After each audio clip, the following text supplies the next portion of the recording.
If you want to be a successful wholesaler, you need more leads. Here's how you get them. What's up, guys? Mike Hill, the Wholesaling Titan here. And in today's video, we're going to be talking all about prospecting for leads. Now, most people don't understand what it actually takes to run a successful wholesaling business, and the guidelines, expectations, and areas of focus I'm about to share with you will have a direct correlation to your success. And this is true whether you're a seasoned wholesaler or you're brand new. Matter of fact, especially if you're brand new or if you're starting with a minimal or non existent budget. I'm going to show you your senior most important activity you need to be focused on every day, how you need to evaluate your activity and your performance, how to get out of a rut, how to defeat any stagnation. And I'm literally showing you your most important KPI, your key performance indicator. And look, just looking at this one thing, I can predict with damn near 100% certainty what your business will look like in the next month, 2 months, 3 months, and ultimately how successful you're going to be.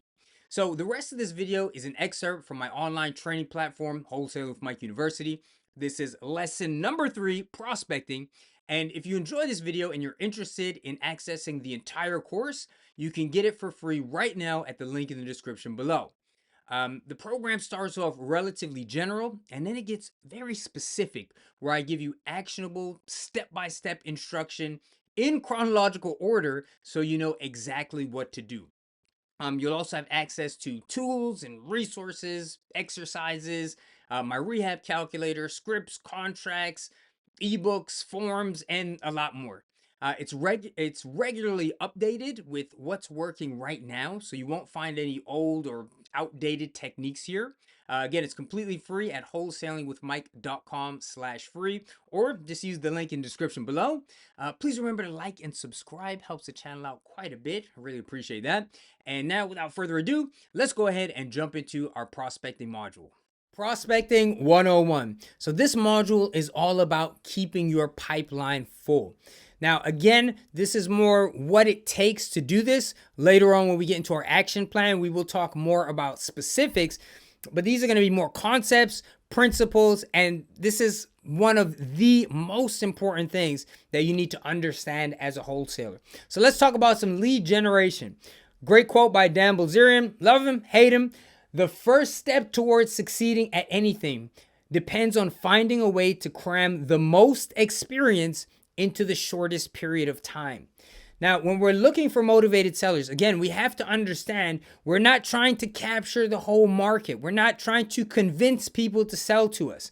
If you're looking at a market, right, maybe 95% of people want to sell their houses, of potential sellers, but the 5% that need to sell, that's where we really want to focus on. Now, if any of you are concerned, well, will this work for me? I've heard things, there's not inventory. Those are the crybabies. Those are the naysayers. And remember, this is not like a typical sales job or car dealership where you need to sell every single person that comes onto your lot and you have to do this over and over every day, although it would be ideal. But because of the margins we work with as wholesalers, literally, if people are complaining about lack of inventory, one deal a month for a beginner can be 10, 20, 30K payday, okay? So we don't need to capture everything. There are millions of properties available. So if one of your concerns coming into this was, I don't know if there's enough inventory, that's nothing but, man, that's a negative mindset, and that's crybaby mode, okay? So there will always be deals. There's new inventory that comes into the market every single day. Foreclosures, one in every about 2,500 homes in the state of foreclosure. Divorce happens every 13 seconds. That's over 2 million a year. Evictions over 3.6 million each year. Job loss, people use their jobs. About 55,000 jobs are lost every single day. Inherited properties, listen, somebody dies every 12 seconds. There are natural disasters. There are damaged properties. There's distressed properties on the MLS. For sale by owner. Tax delinquencies, these go as high as 15%. So again, one, remember that you're not limited to your physical market, especially in today's day and age where you can have all these amazing tools where you can virtually wholesale. And again, we're not looking to do, you don't have to do, 500 deals a month. You're looking at one deal a month. And remember, this stuff happens every single day. So now I want to talk to you, get a little bit what's the word I'm looking for? We'll jump into some neuroscience here, and I want to talk to you about your reticular activating system. Now, you guys may have heard this or seen this methodology or this kind of experiment at a lot of seminars. I know Tony Robbins does it, but he'll say this. He'll look out at the audience and say, okay, I want everyone in this room to find everything that's red. Look for red, look for red. I'm going to give you 30 seconds. Look for red, look for red. And then he'll say, okay, close your eyes. Now tell me everything that was blue. And the point of doing that exercise is that we tend to see what it is that we're looking for. Our brains are incredibly complex, okay? We can sift through billions of bits of data at any given time, and we have to organize that information. So your reticular activating system, it's a bundle of nerves at your brainstem that filters out unnecessary information so the important stuff gets through. It's essentially telling us what we should focus on, and we have to understand why this is important from an evolutionary perspective. Your RAS, that's the reason you can learn a new word and then start hearing it everywhere. It's why you can tune out a crowd of people talking, but immediately snap to attention when someone calls your name. You need to retrain this to look for deals, right? When I talk about that evolutionary perspective, I think I have it in here on the next slide. But essentially what that means is, back in the day, we're talking like caveman times, your brain had to be tuned for like danger. Right? And in today's, so that's why you have that filtration system. But if you're not training it to look for deals, it's very easy to fall into that excuse making mode about, oh, there are no deals available. So now let's talk about 6 degrees of separation. Now this 6 degrees of separation, this is a theory. It was developed by Harvard psychologist Stanley Milgram, that any person on the planet can be connected to any other person on the planet through a chain of acquaintances that has no more than 5 intermediaries. So if I name any person, any celebrity, what that means is, let's say John Travolta, right? I know someone maybe through a friend at Duke, and then their parents went to school with his parents, and then I'd be like 4 degrees of separation. And he's proven this through this theory. Now, a 2011 study at Cornell concluded that those 6 degrees of separation are actually only 3.74. And in a 2016 study by Facebook, looking at 1.59 billion users, concluded that the number is actually closer to 3.5. And this is years ago, right, guys? So as social media grows and we become more interconnected, that number only gets smaller. So why am I talking to you about this, right? What does this have to do with wholesaling? Well, this is, again, just retraining the brain a little bit, because we know for a fact that there are people that need to sell, right? We looked at some of those statistics, but inevitably there are people that have to sell a home. They have to sell it today. And the chances that you know somebody right now, or you know someone who knows someone who needs to sell a house, we're talking like within 3 intermediaries, man. Like that exists. Or maybe you know someone or know someone who wants to buy an investment property, meaning a cash buyer. So anything about this, there's not enough inventory or anything. The point I'm making here is these are all excuses. Inventory is never the problem. So the primary issue that most wholesalers face is an empty pipeline of prospects. Your business will live or die based on your ability to put leads into your pipeline. That needs to be your first priority. Remember, we talk about real estate investor in the fancy terms. You're a marketer. You need to get properties coming in. So quality of leads is important. We're going to be discussing that in future modules. But your first goal right now is to just start filling your pipeline with as many prospects as humanly possible, right? And then even those leads that don't turn into deals, they're not without value, right? You have to stop looking at things like, oh, this didn't work, it's a bad thing. These are going to serve as practice, as learning experience, and they're going to provide you with a lot of feedback that you're going to need when it comes time to do that deal that does work out, right? When the numbers do work. So this is also, getting these leads in, it's not only to ensure that you get your next deal done as soon as possible, but also to establish an ideology that stresses the importance of lead generation. That's the one thing I want you to take away from this module. Build the habits that prioritize lead generation, and having an abundance of leads will also make you a better negotiator, because Now you have leverage over the process. You're not coming from this place of desperation. I have to get this deal. I have to get this deal. One, when we talk about universe and law of attraction and energetic principles, that influences that. But also when you're talking to a motivated seller and you need the deal, it's going to be very, very clear to them, and you're going to lose that negotiating leverage, as opposed to the type person that comes in like, hey man, I'm looking at a bunch of deals right now. If you want this, you got to come correct and give me your best price. So understand that wholesaling is a volume game, and certain strategies I'm going to be teaching you are even more so of a numbers game than others. Many wholesalers never hit high enough levels of activity and they quit due to frustration. So you have to be grateful for those barriers to entry. And the reason is that, it can seem very discouraging when you're in the moment, but if the business were that easy, if anybody could do it, the cash buyers would not need you, all right? And everyone would do it, and it would eventually fail to be profitable. So in the beginning, when you're going through it, I told you it's going to suck a little bit in the beginning, but be grateful for that. That separates you from all the people who are going to quit very early on. So the biggest takeaway from this module is that prospecting must be my number one priority every single day. And I'd like you guys to write that down and keep that top of mind. So here's how to fill up your pipeline. Again, guys, we're talking big picture in this module. Later, we're going to get down to the actual specifics. We're going to look at leads. We're going to look at how to build out your lists and things like that. So one, prospecting has to be your number one priority every single day. You want to get everyone you know to help and support you. Tell people what you do. Ask people, do you know anyone who's looking to sell? Ask for referrals. Talk to people. You have to be almost irrational about this, right? Even in a situation where it doesn't seem like it makes sense. Don't depend on the market or the economy, all the naysayers that are talking about the market's doing this, the market's doing that. We'll look at some statistics a little bit later about recessions versus a strong market. And I'll show you why. Because you're a middleman, it really doesn't matter, and how you can be successful in both of those situations. This is going to give you a solid sense of control and predictability. We talked about taking full ownership of everything. A successful wholesaler knows that they and they alone are in control of their success. A lot of people hate prospecting simply because they don't do it enough.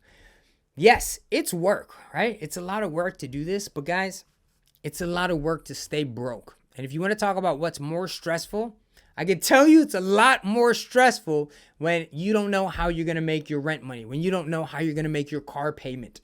So massive, obsessive action is the only way to play this game. The more irrational you are, people should be commenting you and giving you weird looks. Hey, why is he talking to that cashier? Why is he talking about real estate here? Why is he mentioning what he does? That's the kind of mentality you have to embody. And that's why we spent so much time talking about that in our earlier modules. Now, everything successful is due to repeated actions. You cannot do this one time.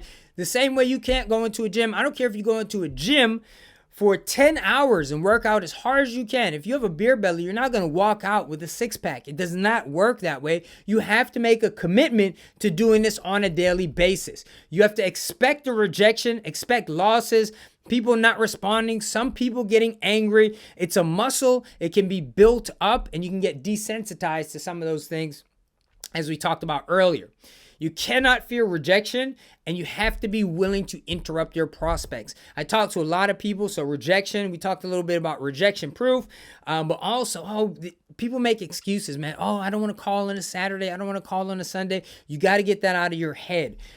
You have to try hard to get what you want, and your ideal sellers need you. So this is a story that my mentor told me, and very early on in his career, when he was working with his mentor, he was talking to this elderly woman.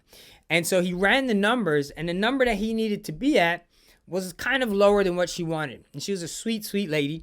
And so he went back to his mentor. He said, man, I don't feel good about doing this deal. I don't think I can do this. And so he talks to his mentor, and he's like, well, look at the situation that this lady's in, right? You should do this deal.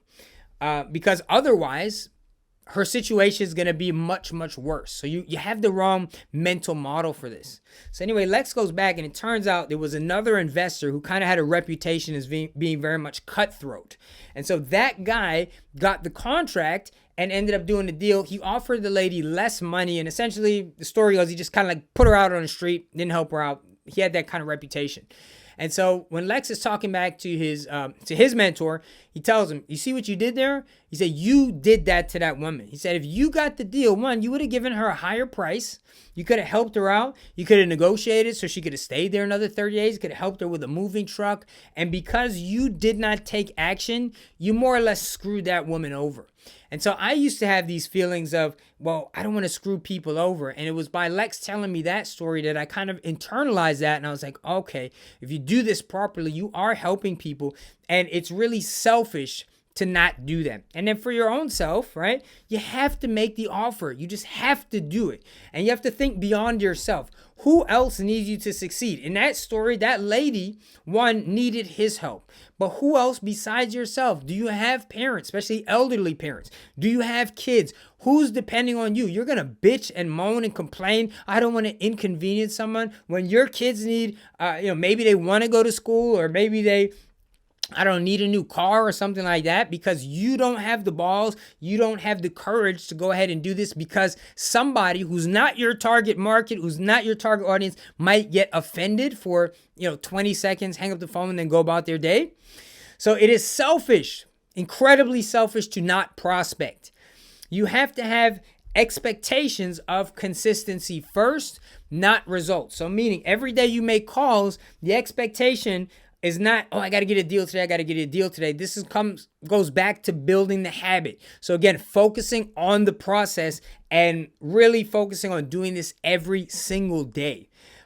Don't do the comfortable things. So a lot of people, they come in, okay, I'm going to make my plan. And today I got to change up my plan, and I got to organize and put this on my calendar. And, it's basically becomes paper shuffling. Sure, we did talk about having a planning phase, but that should be very, very short, right? You do the planning phase. As you go, sure, you can make adjustments. But I know people who will sit there all day. Oh, Mike, I put in a 12-hour day today. Cool. How many offers did you make? Well, I didn't make any offers. How many calls did you make? Well, I called one person, but they said they'd call me back later. That's not going to cut it. Yes, in a lot of cases, you are going to be starting off cold, all right? That's okay. Your future self will thank you for doing that. It gets ugly. It hurts. You just got to accept it. And then you want to use, next, when we'll talk about this in our next module, but you want to use non-negotiable time blocks for prospecting. So this is going to be how you set up your day to ensure that you're hitting the right numbers. And then always ask anyone you talk to, do you know of anyone else who might be interested in selling, or do you have another property that you might be interested in selling? This one is really, really important because, again, you want to maximize your ROI on every communication that you have. And you would be surprised how many times I've asked this question when I was getting ready to hang up the phone, and it turned into a deal. One of my favorite stories with this is from one of my students, Donovan. I believe this was his first deal, and he called me and he was so excited. I'll never forget this passion in his voice. He's like, man, Mike, I was on the phone with this guy, and he wasn't interested, and he was kind of like standoffish, and I was about to hang up the phone, but we had like a coaching call the night before, and he was like, yo, I remember what you said. And I asked him, hey man, do you have a property to sell, or do you another one you want to sell, or do you know of anyone? And I think it might have been like the guy's aunt or something like that, who ended up having a property, and he called, right? He got the number from that guy, called, and actually did that deal. And he was like, man, when you were talking, I'm thinking of like, okay, you're just talking, but more like hypothetical. But he's like, man, it really worked. And if I didn't ask that question, I never would have done that deal. And that's how powerful this is. And that's why I talk about things like that reticular activating system, because you have to train yourself to look for deals absolutely everywhere. So again, how to fill up your pipeline. Understand that sellers are everywhere. And for now, especially if you're just a beginner here, you just need to find one. So you don't jump too far ahead. I need these hundreds of properties. You just need to get one. That's the first goal of this program. Your first or next deal as fast as possible. Every no takes you closer to a yes. I know it sounds cliche, but it's very unlikely you're going to pick up the phone and just start getting yeses. So instead of getting discouraged every time you hear no, just think, all right, I'm that much closer, that much closer, that much closer. It is a numbers game. It will work. And do not stop. You can't, most people, it's the old story, analogy, whatever you want to call it, stopping 3 feet shy of gold. You just have to go until you get there. And that's what it means to commit to your process. So activity and volume. You have to commit to massive daily prospecting. You have to be doing this every day that you're working on this. It only pays off big when you do it daily. You have to treat this as a business and not as a hobby. There's an inverse relationship between time and money. So if you don't have money, you're going to have to put in as much time as possible, which can make the business seem a little bit brutal at times, but it will absolutely pay off for you in the end. I promise you this. So if you maybe have only done one deal or two deals and you're like, man, that was so much effort, took me so long, took me months to do my first deal. It doesn't stay that way. Okay. As you have more money, you can invest into different resources, software, VAs, and that'll help your next deals to come a lot faster. And that's what we talk about when we talk about scaling. And we will get to that as we move forward. Anything worth doing once is worth doing daily. And again, it does get easier. Prospecting will give you confidence. So when you haven't had any leads or even conversations in 2 to 3 days, your confidence starts to die. And the thing you have to remember too is that momentum is never ever stagnant. So people think, okay, well, I'll just skip today and I'll get back to it tomorrow. You don't start tomorrow in the same place you were. So every day you make calls, the next day it makes it easier to make calls. Every day you're talking to prospects, you get better and it makes it easier the next day.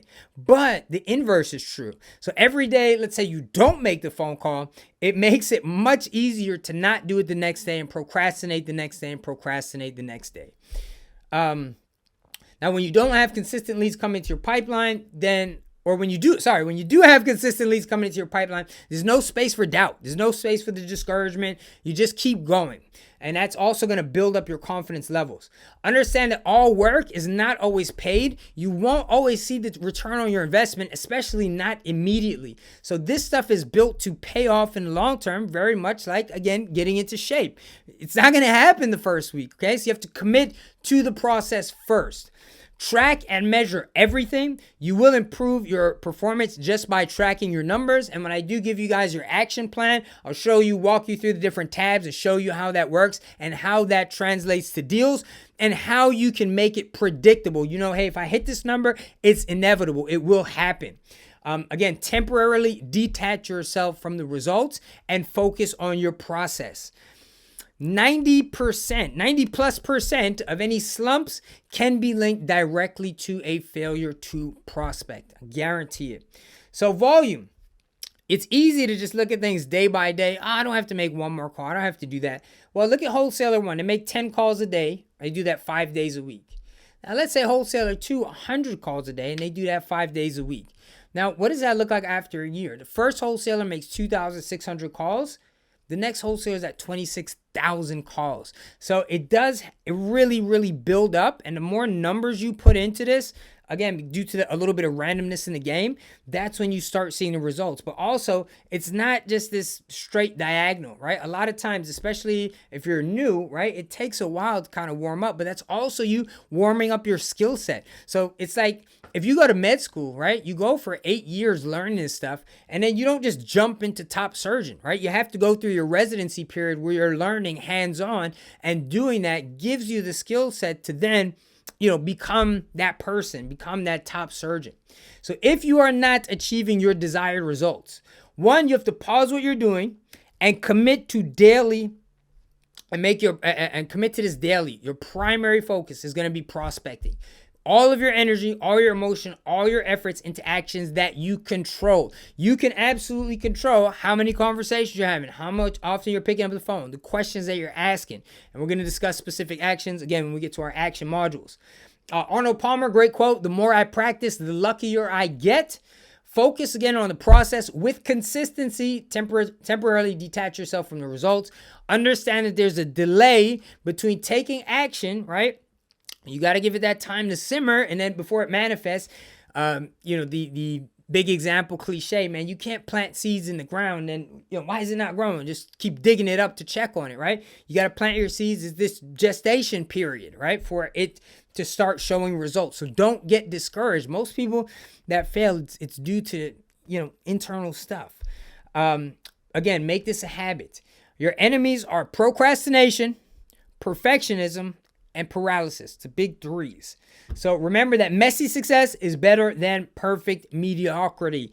Meaning, better to go forward and fail forward and mess up and make mistakes as opposed to, okay, I got to get my systems and everything perfect, and then, minimal action, and then you get mediocre results.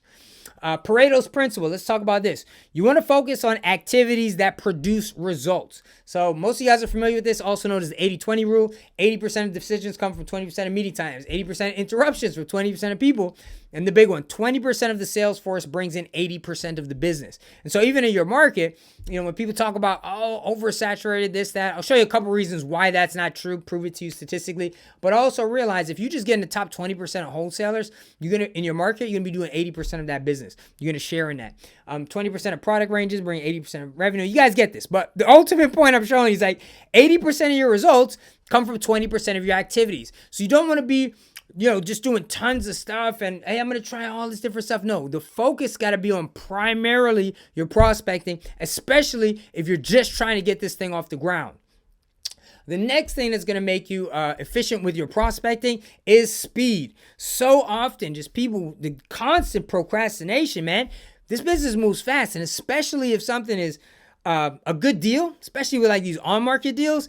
If you fail to make an offer, let's say today, and you call that person, I'll call him tomorrow, that deal might be gone, especially if it's a good one. So you have to operate with a massive, massive sense of urgency. It's your competitive advantage. You'd be surprised how many times wholesalers put stuff out, maybe on Facebook Marketplace. I'm like, dude, I got a buyer for that. I hit them up, voicemail, leave them a voicemail, don't hear back. Shoot them a text message, don't hear back. Man, like a week later, oh, hey, did you call about this property? I say, dude, what are you doing? Right? I know you're not doing business. You can't steal properties in slow motion, especially the good deals. Later, we'll talk about automation and outsourcing, right? So how can we put things together to make sure that this runs faster? Now, interesting statistic, the first person to respond to a motivated seller has a 248% chance that they're more likely to get a contract. So let that statistic sink in.